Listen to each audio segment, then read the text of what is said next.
Well, first of all, I'd like to thank everybody here at the Clinton School. It's a real honor to be addressing you this evening or today. Thank you, Skip, for the wonderful introduction. Skip slowed me down a little bit with some barbecue, so I'm going to try my best to power through. It was a fantastic intro to Little Rock and to Arkansas. Just one small little correction. I was at George Washington I was at George Washington University in D.C. For those that are keeping track. But what we've got is when I scheduled this talk, some of my friends said, "Well, you're speaking down there October 5th, dude. That's the playoffs." And I said, "Well, I have my priorities, and this is very important to be down here. So I was prepared to be here no matter what, for the record. So actually, my schedule has cleared up, obviously, and I will be heading out on my humanitarian trip for the year this coming next week.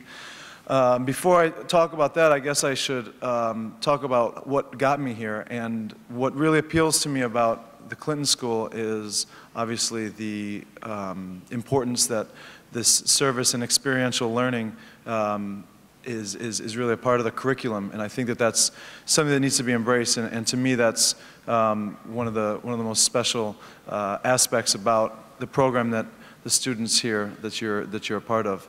For me, I came to this lifestyle in a much more circuitous manner. And basically, I went to college and I studied cultural anthropology. So every day I was, learning about these foreign cultures, past and present, and it was very eye-opening. But at the same time, when I graduated, I felt like I wanted to see for myself some of the, all these wonderful cultures that I had studied. So decided to travel the world, thinking, okay, I'm going to put the career off for a year and do my little travel, and then I'll kind of get it out of my system, and I'll be ready to buckle down and get my 9 to 5. Well, for those students that have had the opportunity to travel a bit, you probably realize that a wanderlust kind of develops, and suddenly that first year turned into, wow, that was pretty incredible. What am I going to do next year? It was hard to top. So what's really important is really, I was talking to Skip about this earlier, is the form of travel. And I think that for me personally, it was the real immersive style of travel that really gave birth to my social consciousness that developed, because I was really, at the time it was based on necessity, on the fact that I didn't really have a lot of money to be, if you're going to go spend 8 months traveling around the world, you can't be staying in fancy hotels. So it was all about, more bang for the buck, getting by and staying wherever I could, kind of for the least amount of money possible, and eating, street food and everything. So, but in doing that is when I had the opportunity to get to know people on that personal level, and just kind of rubbing elbows with everyday people. And one of the most impressionable experiences was early on in that trip. I was in the Philippines. I was in Manila with my best friend, and first day we kind of done some touristy stuff, and then second day, I said, "Les, you know what I was thinking about? Let's go over to that. Remember when we drove in, we passed that big-looking shanty town?" He said, "Yeah." I said, let's just go over there and just take a look." He's like, "Seriously?" I said, "Well, look, let's just go in. I'm not going to take, I don't have any Rolex on or anything. Just go in and just, get an impression, just talk to people, whatever."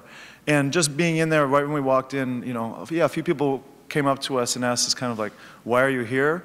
I said, "Well, we're just here." We ended up playing basketball, and all the kids wanted to, recite Snoop Dogg lyrics with me, and it just turned into this little love fest, and we had a blast. And like, "You guys, you got to stay here. You got to come back." And it was that kind of experience that I realized. I saw the poverty that they were living in, and I saw the conditions, and that's when this spark within me was kind of like, it was like this empathy that was born. It was just, and that's kind of the compassion. And from there, the next step was, okay, now I can see what they're going through, and I can see where I came from. And then there was kind of that curiosity developed. Well, why is it that they're in this situation? What does it have to do with why is their socioeconomic condition at such an abject level? And then obviously the next natural progression is, well, what can I do to help? And so from there, I started to, in my travels, I started to think about, what would be the best way for me to kind of apply my interest or my expertise, as it may be, over the years to furthering the cause of people like this. And so I decided after about 2.5 years of traveling, I decided to go back to graduate school so I could pursue a career in international relations. And so while I was in DC, I was able to take a lot of these classes and learn more of the kind of the technical aspect of development and a lot of the just kind of the history and methodology, which was very valuable. And I also was able to, I was an intern with the United Nations with the High Commission for Refugees. UNHCR is based in DC, so I was working there as kind of a public affairs intern, which was very fascinating. I was responsible with basically reading. It's an ideal job. I'd take it any day. Of reading all the newspapers and press of the day, and kind of sending out a massive email to every UNHCR office in the world with clips from all these papers and sources about different issues affecting regions with refugees. So it opened my eyes to a lot of the humanitarian problems in the world. And I was able to go down to Colombia and do some hands-on research there. And that experience really inspired me to seek a way to kind of use my own hands-on experience, as I said, in some of these regions. So what I started to do after graduate school, as Skip mentioned, I did a Fulbright in Spain. And being there again, I got to Spain on September 10th, 2001. So my first morning was 9/11, and being in Spain was a real eye-opening experience, especially since my mission there was working with a lot of the Moroccan immigrants coming into Spain. So being an American placed there and being in Morocco was a wonderful opportunity for me to.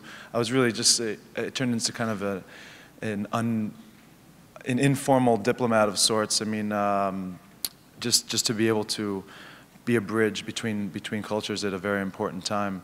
And from there, I just started to raise money for different projects. I qualified for I received a grant to go down to Rio, go down to Brazil and do some work with the street children there in the favelas, the shanty towns. So I just raised money. It's real just grassroots. I didn't really have any experience at the time in fundraising of any sort, but just try to use my personal story and my passion to inspire people to donate to the cause.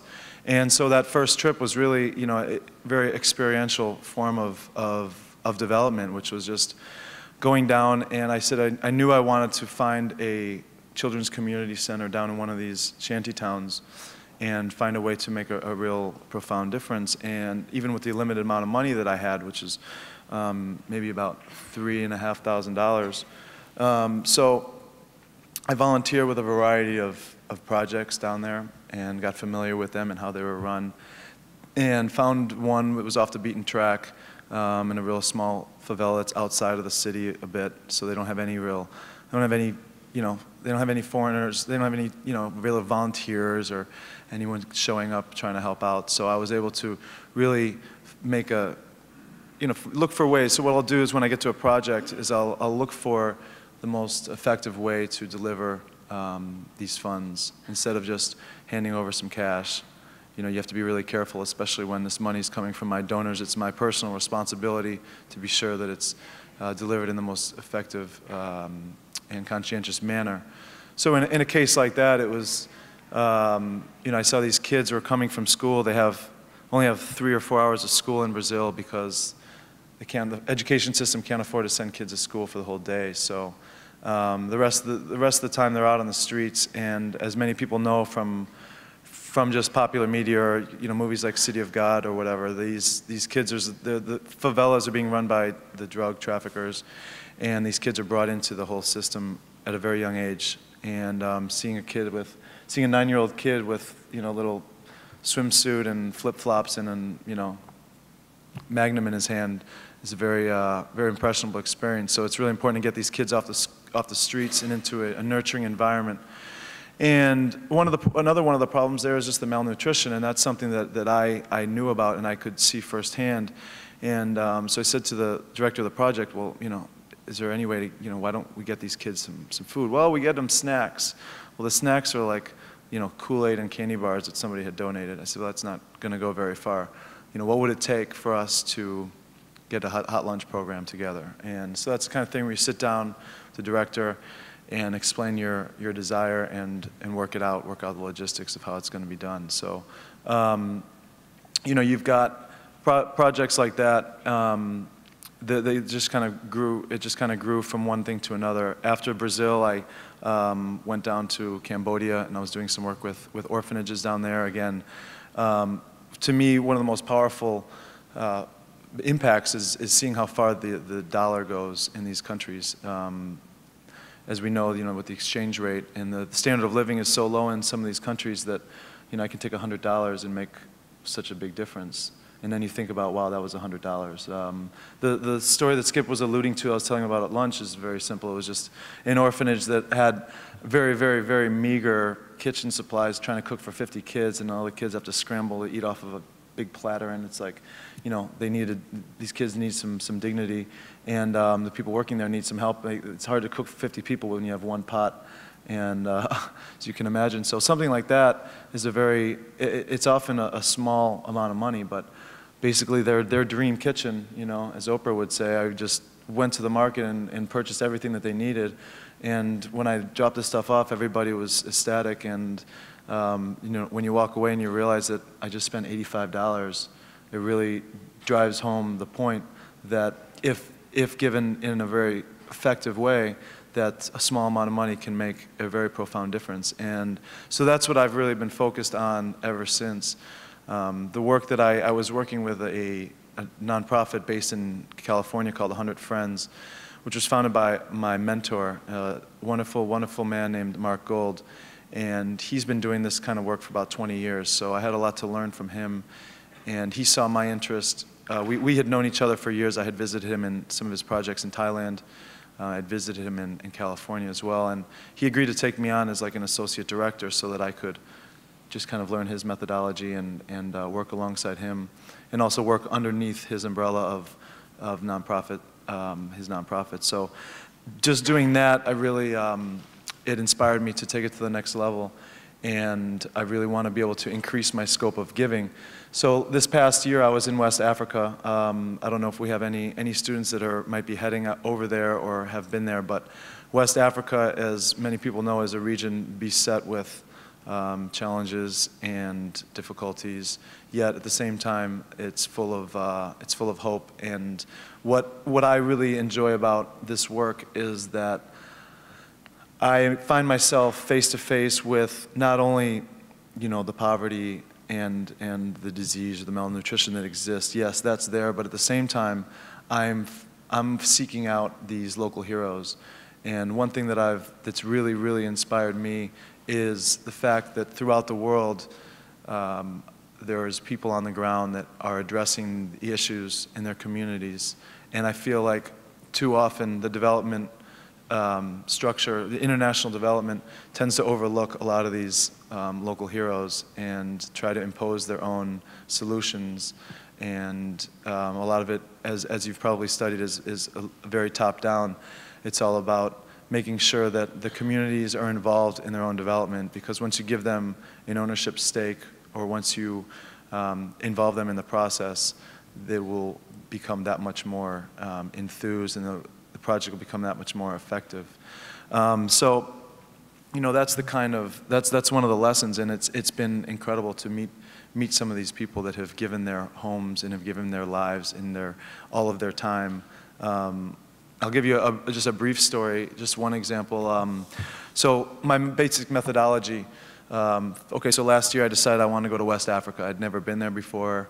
I wanted to improve my French, and I knew that West Africa had obviously a lot of issues to address. So I started researching the different countries and the different regions, the different issues in each country. And one of the things I came across was, I want to go to Guinea-Bissau because I want to use my Portuguese in Africa, which is another little fantasy of mine. So Guinea-Bissau has one of the highest infant mortality rates in the world, and which is kind of, 10% of babies don't live to see their first birthday. And this is a real, when you think about, I'm at the age, well, I'm not having kids, but my friends are having kids. And when I think about 10 of my friends and think about the fact that, well, one of them would lose their baby, at least one of them would lose their baby in Guinea-Bissau. And, mothers don't name their babies until they're 6 months old, which says a lot right there. And so that's the kind of thing I said, all right, infant mortality rate, well, let's see what I can do there to address this in some manner. So I did some research, and some of it before I got there, and then some of it when I got there, asking around. I was talking with health officials, and I was talking with local expats and development workers, and everyone kind of pointed me in the same direction. This clinic, Céu e Terra, which means sky and earth, and it was founded by a Cuban doctor that was there 25 years ago, who came down on some, I think like a research project, and just stayed on, married an Italian development worker that was there, and she founded this clinic, maternal health clinic. So you have 1,000 women that are all HIV positive that are coming in there, and they are, now the vertical transmission rate from mother to child of HIV normally is 25%. So 25% of these kids are normally going to inherit the virus, which is, in that part of the world is pretty much an instant death sentence. So a clinic like this, if you're able to administer a simple retroviral drug to the mother during pregnancy and the child during the first, I think, 16 months of their life, that transmission rate is cut from 25% to 2.5%. Okay, so if you just do the math, you got 1,000 women. Let's say they each have, 2.5 kids, which is conservative, very conservative. That would be 2,500 kids. 25% of that would be about 750 kids that would normally have inherited this virus. Well, if you cut that to 2.5, that's 75 kids. So right there, you're talking about 650 kids that are going to be spared from the HIV virus. So, you talk about being on the front lines and finding a way to make a difference. I think that's one good example of how to plug in the money. So when I went to the clinic, I introduced myself. I said, look, I've obviously heard a lot of great things about the clinic. In many cases, I really try to keep a low profile, especially if I don't know anything about the project myself. I don't want to march in there and say, hi, I'm an American and I have a nonprofit and we have money to give away, because they're going to tell you whatever you want to hear. So in many cases, I mean, that's why some of the pictures you'll see, like from my website and from my videos, I'm just wearing like a tank top and, a pair of shorts, and, some people have told me, Adam, when you do this, you might want to look a little more professional, like people can see your tattoo. I'm like, well, that's one of the things that makes it a little more effective, is that when I show up, people don't really know what I'm doing, and so I can get a more honest idea of how the project's being run, or what's going on there. And so a situation like this in this clinic, I showed up and I said, listen, I'd like to know how the work's going and what you might need or whatever. And she's like, well, I can't believe you're sitting here telling me this, because, last week we just received word that one of our donors from Belgium or whatever had to back out for whatever economic reasons. She's like, I'm almost out of powdered milk right now, and when I run out of powdered milk, these mothers are going to be breastfeeding their kids, which is going to boost the probability of this virus being passed on. She's like, it's really simple, I need powdered milk. And then I said, okay, where do we get it? And she said, well, the supplier's on the other side of town. And I said, okay, well, why don't you send one of your workers with me, and we'll go buy it right now. And it was that simple. What do you need? I need 7 cases of that, I need 7 cases of that. Okay. And I said, this is how much I've got to put towards this project. Let's, we'll send your worker in. I'm not going to walk in there and say, hi, how much does that cost? I'm going to wait out in the taxi. You let him do the little transaction. Tell me when we're done, we'll come in and get a picture, whatever. But, you got to be aware of these things. So something like that, it's a real simple model, but it's something that I think is very effective, because even though, having worked with the UN and having studied international development as a whole, I know that these multinational organizations are doing great work, and I respect them, and I respect the workers. But I also realize that, a lot of people aren't being touched that need to be, and there's a lot of need out there, and in many cases it's just a means of helping people get themselves on their feet. It's a means of helping people climb out of poverty on their own. I'm sure you guys are familiar with microcredit and everything. I've done a lot of work with some microcredit projects, and so I mean, every project has its own story, and as it grows, each one is just as special as the next.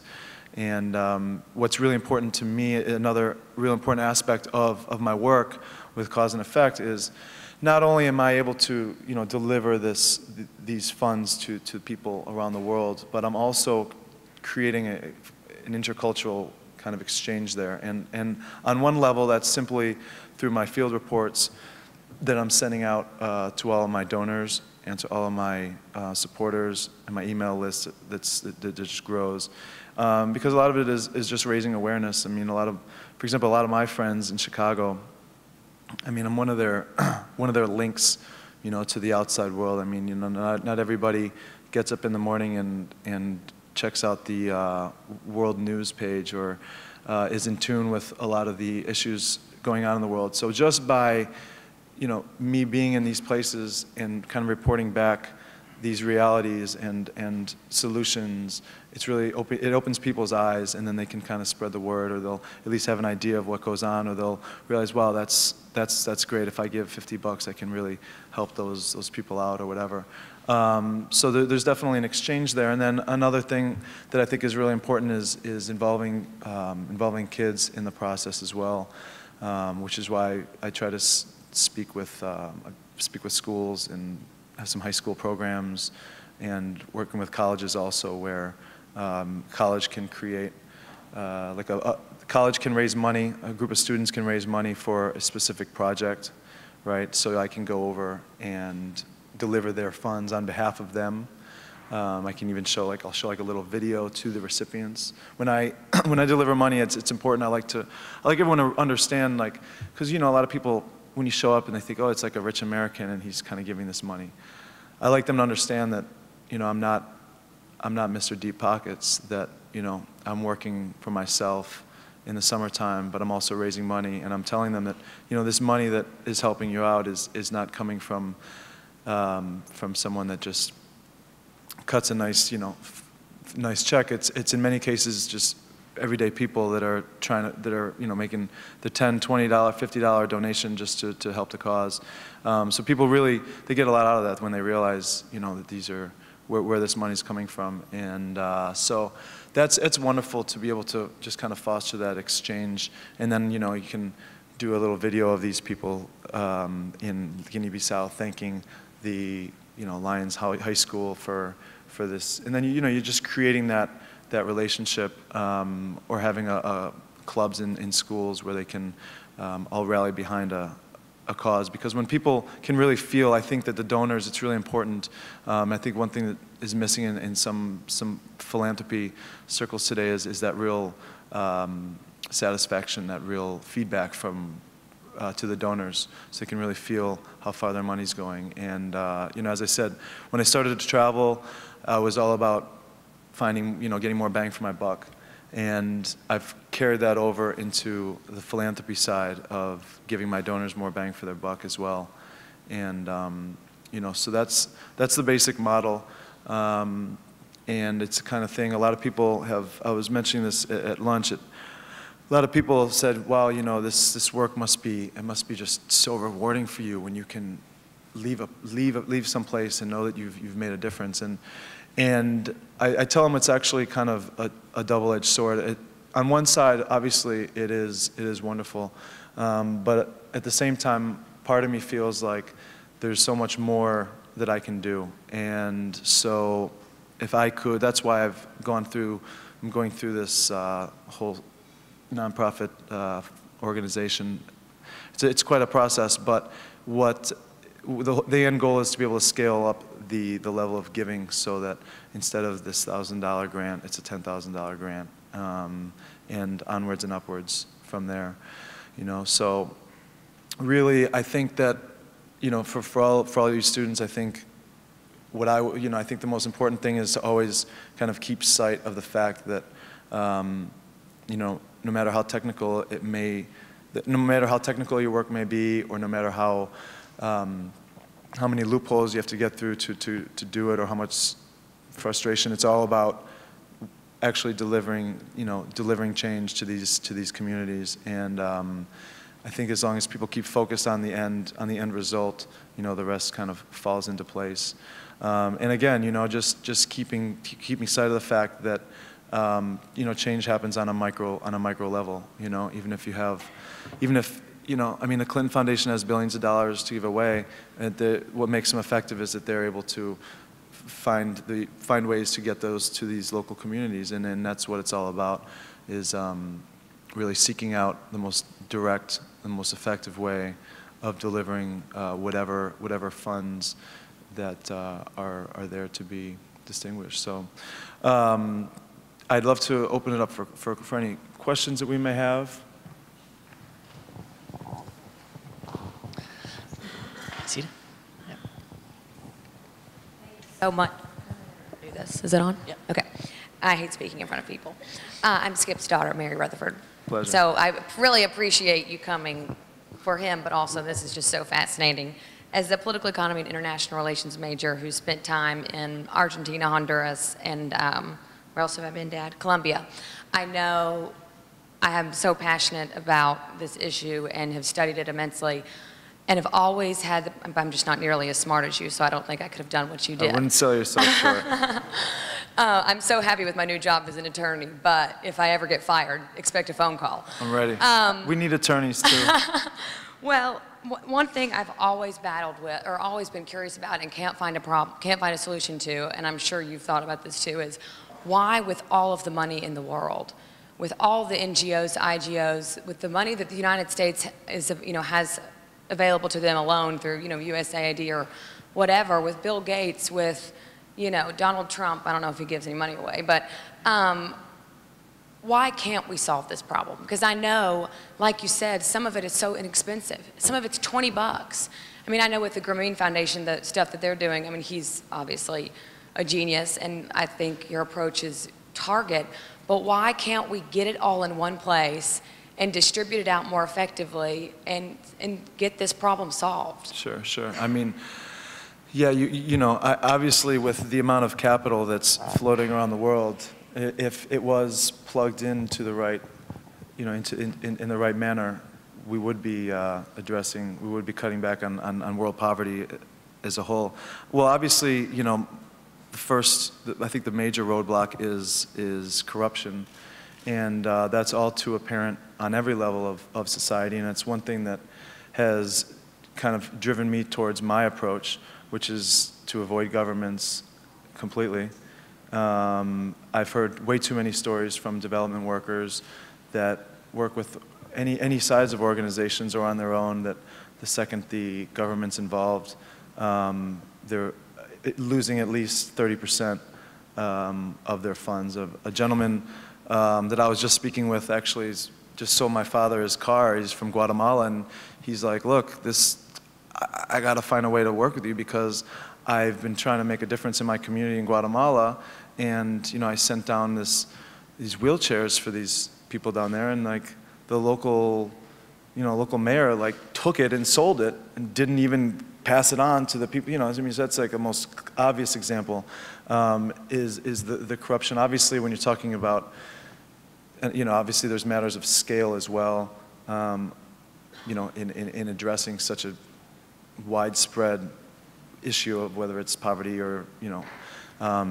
reduction of disease. But I think, as I said, one of the first things is just to try to circumvent that corruption. And I don't know, obviously, if you're talking about doing that with billions of dollars, there's going to be some you're going to have to be going through governments at some level, but that's one thing that I like about my approach, is that I'm able to really kind of go in as a tourist, and I can just distribute it without having any of that interference, really. Sure. No, Yeah, you got to ask him. Okay, no, don't let him. we'll come back to you, Mary. Over here, Bob. Right. Yep, Sir? You. Your story is very inspirational. I have two questions.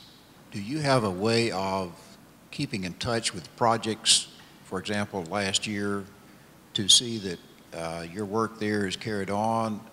And the second one is, do you have plans, or are you thinking of leveraging your experiences and getting others involved in your organization to be in more places at one time, so to speak? Sure. Those are both very valid questions. And, the idea of, sustainability is obviously something that I've considered. And, there's for some of these projects, I'm making a targeted contribution, like a micro grant, towards something that I know needs to be addressed, and is the kind of thing like as I said, the kitchen in the kitchen in the orphanage in Cambodia. Once I provide those kitchen supplies, I don't really need to follow up and make sure that the spoons are still there, and that the cleaver is still sharp or whatever. So in some of those cases, I can kind of move on to the next project. But I do form, relationships with some of these projects where it can be an ongoing thing. I was in Sierra Leone last year, for example, and found some incredible projects in Sierra Leone, a country that really is on the rebound after the Civil War ended about 7 years ago. And there's a lot of hope in Sierra Leone, and there's a lot of wonderful local people there that have created some wonderful projects for the kids in Sierra Leone. And so that's the kind of thing, when I was over there and helped out a project there, had a real nice rapport with this project, and I actually formed a really close friendship with one of these gentlemen. And so that's the kind of thing where, and I kind of leave it up to the projects as well. Some of them, depending on how they react, I'll tell them, let's stay in contact, and send me feedback.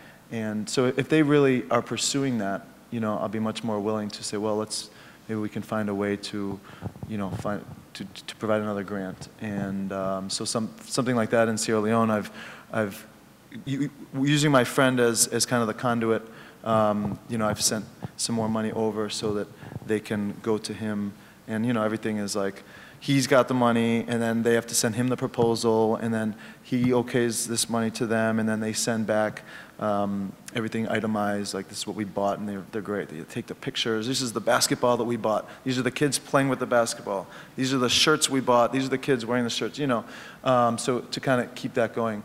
So to answer your question, yes, at times there is that relationship that continues on, and at times it's kind of like, great, we did what we wanted to do, and we can go on. And your second question is to involve others in this kind of work. Definitely, that's definitely one of my aims with Cause and Effect, and what I'm hoping to do. I mean, obviously, looking forward, if it came to that level, is to be able to have a few different people in the field doing the kind of work that I'm doing. I mean, ideally, if the funds are there, I would love to have a kind of a micro-philanthropist in Africa, and a micro-philanthropist in Latin America, and a micro-philanthropist in Southeast Asia, and a micro-philanthropist here at home as well, to be able to search out projects and administer aid and follow up with them as well.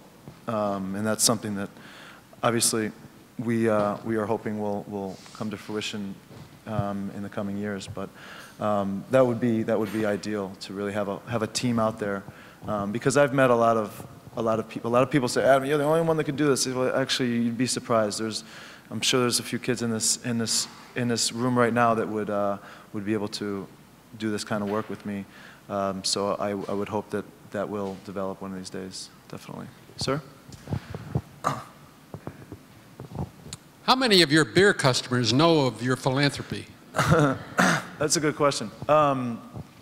More and more, actually. Last summer, I had a nice article on the front page of the Chicago Tribune, which provided me a lot of positive exposure, which is actually how I met Chad Smith, who produced the film about the Cubs, who, he said, I got to meet this guy. And then, since then, I think word of mouth, I'm at all the games. I have a regular, like at the Sox games, I work in one section, so I have a lot of regular customers, and same thing at Cubs, I've been working there for 16 years, so you get to have a lot of nice little personal relationships with fans. And once they kind of learn what you're doing, they're really fascinated, because they just look at me as just oh yeah, that's the beer guy, that's our guy, he's a beer guy, and then all of a sudden they're like, wait a minute.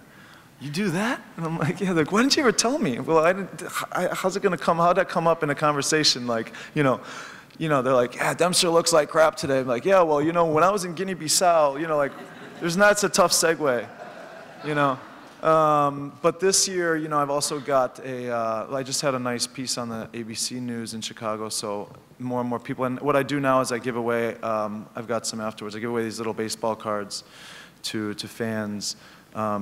Really only the fans that tip me, but these little cards, because I figure, if you're not a generous soul to give your beer man 50 cents, I can't really expect you to go to the website and make a contribution. So I got these baseball cards printed up, which kind of tell my story, and it's a great way. The whole point of that is to get fans to the website. So I've got this site called Beer Guy. So beerguy.org is kind of like that's kind of the intro. That'll get people, that's for the baseball fans. So there's a whole bunch of, a lot of the content here is really based on beer vending. And people, for some reason, are fascinated with this job. I still haven't figured it out, but when I tell people I'm a beer vendor, I'm like a cocktail party favorite. It's like, this guy's a beer guy, okay. So this is kind of like, so I don't have to tell the same stories over and over again. I can just send them to the website. But the point of this really is to get people to the site so that they can then obviously donate, and they can learn about what cause and effect is. And so more and more fans are kind of learning about my work, and the goal is to get them to support. I get fans that once in a while they'll give me a check, which is wonderful, or you'll get the 80-year-old woman who's like, here's $3 for your trip, spend it well. I'm like, great, thank you so much, it's wonderful, and try to get them on the email list so they can get these reports and see where their money's going and everything. So more and more fans are jumping on board. Did you have a question there? And then you're next. Yeah, sure. Hi, I'm Kim, I'm a student here, and I just wanted to say, first of all, there's so much brilliance in what you're doing, and I know probably some of the other students are thinking about how this aligns with our curriculum that we're learning right now, specifically with engaging communities and recognizing the strengths they have versus the problems and investing in locally. It's so inspiring to hear what we're learning be expressed in action, and also, I just think it's so cool that you're a beer guy. See, there you go. You don't think about people with master's degrees who've worked for the UN serving beer. It's brilliant. Yeah, but there's not that many. But at the same, yeah, I've had fans say, I think you've got to be the only, beer guy that's a Fulbright scholar. And I'm like, yeah, but you know what? I'm probably the only Fulbright scholar that's actually a beer guy. So it depends how you look at it. But go ahead. I guess what I wanted to hear about is, and clearly you've addressed sustainability already. And as we're sitting here thinking, all right, what brilliance can I borrow from him and apply to my life's mission? How do you think about where to invest your time as well as your money? What is the process for that? And how do you feel that will make your life's work?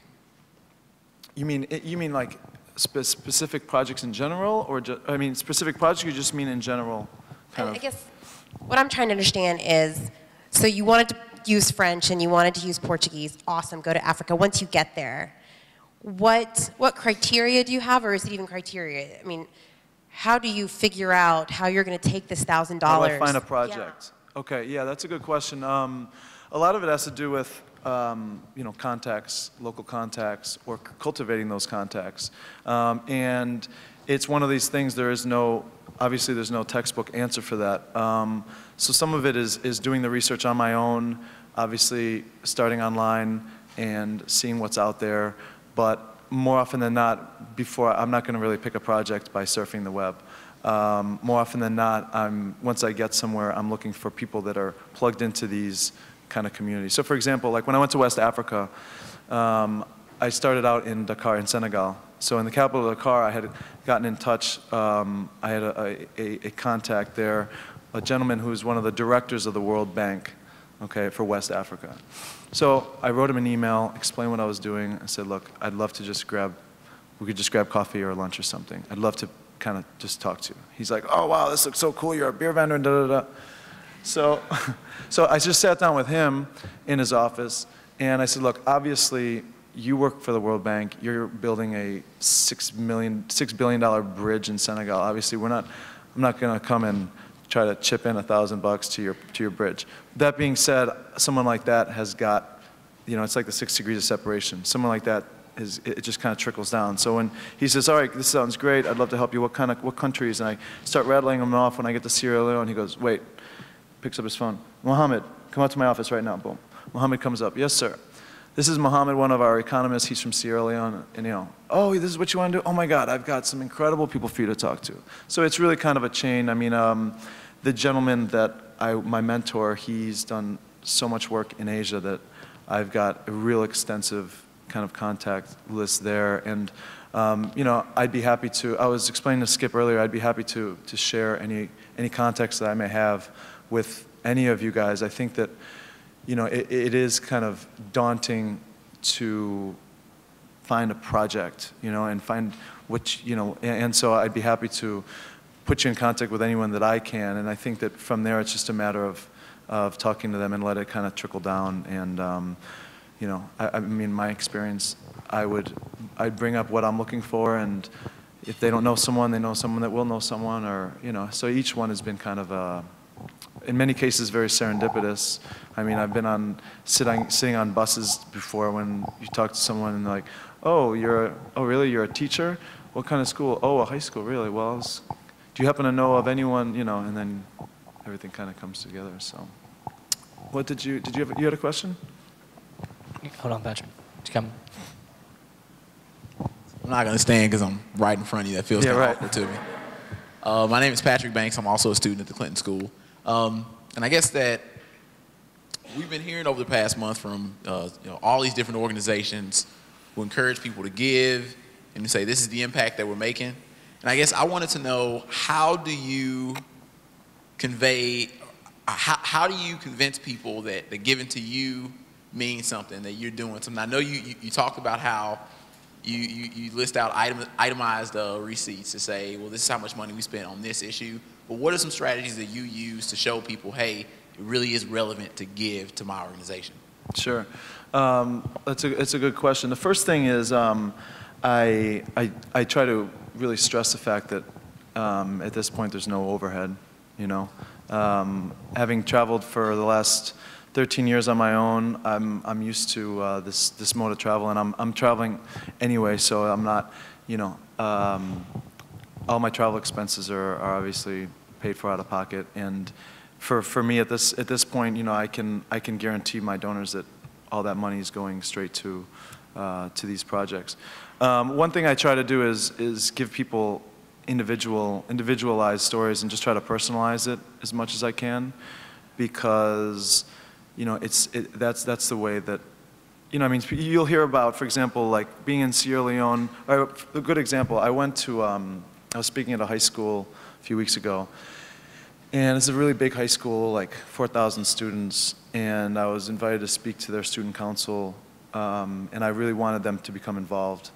And so I started off by, you know, you got all these high school kids, and we all know how hard it is to kind of keep their attention at times. So I started off, I just said, look, you know, you guys probably hear your parents say, you have so much to be thankful for.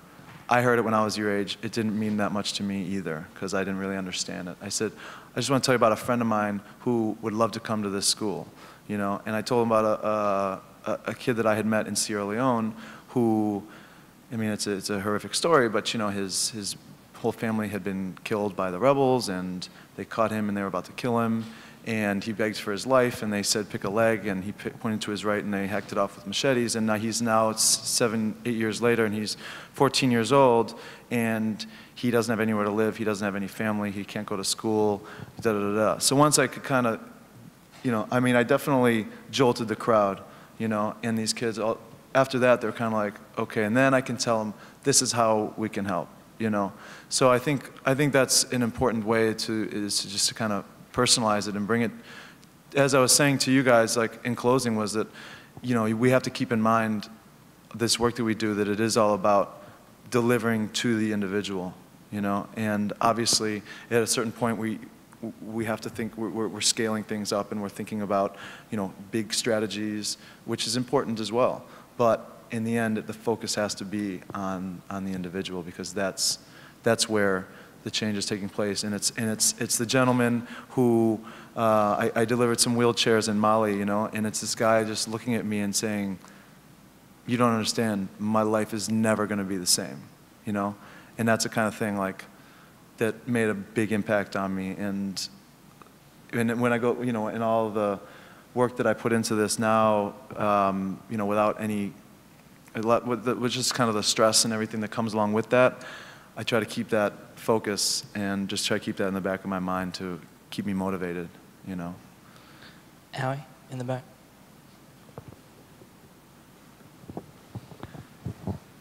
Hi, my name is Allie Turr. I'm also a student here at the Clinton School. So we know that working overseas, especially in developing countries, brings with it many complexities. And foreign aid typically tends to exist on a spectrum where you have relief aid on one end and development aid on the other end, and both come with their own challenges. With relief aid, it often fosters a dependence on foreign countries, which is often the last thing developing countries need. Whereas development aid works to empower individuals to help themselves, but as you said, there's a lot of obstacles in working with governments and multilateral organizations. So I was wondering if you could speak to the long-term impact and the role that your organization will play along that spectrum. And its effectiveness in doing so. And secondly, could you also speak to some of the work that you do in Chicago's public schools? Because I know it's not as glamorous as going to West Africa or Brazil, but equally as important. Definitely, definitely. Well, to answer your first question, I think, you know, some organizations really focus on, obviously they're focused on kind of the communal development model, or they're focused on relief work. In general, I would say that I lean more towards projects that are involved with the communal development side. But that being said, there's also a lot of need on just kind of on a, you know, personal level sometimes of families.